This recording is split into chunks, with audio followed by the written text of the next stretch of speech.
7 catégories d'élèves qu'il faut prendre en charge.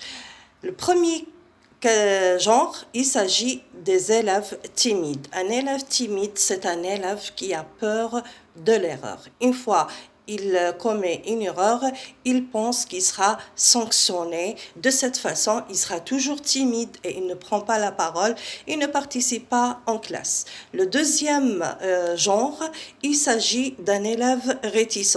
Un élève réticent, c'est un élève enfermé, il est réservé, peut-être il a des problèmes sociaux ou il pense autrement.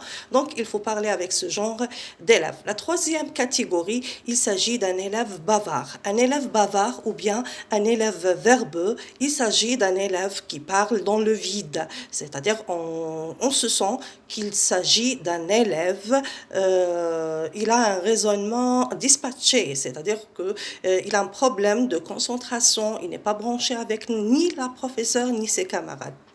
La quatrième catégorie, il s'agit d'un élève orgueilleux. Un élève orgueilleux, c'est un élève qui se voit mieux que les autres et en vérité, il se sent inférieur et il essaie de remplacer ce sentiment par un sentiment de l'orgueil pour attirer l'attention des autres, pour dire aussi qu'il a une place importante, mieux que les autres. Un élève agressif, un élève, c'est un élève qui a un comportement bizarre, il réagit d'une manière violente, il est dangereux pour ses camarades et ce qu'on a remarqué aussi, en général, il est agressif même avec sa famille ou avec aussi à l'extérieur de l'école.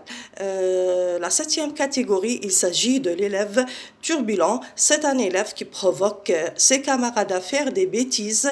Il bouge beaucoup et il veut se montrer qu'il est fort. Donc, cette catégorie d'élèves, il faut penser à trouver des solutions à ces catégories-là.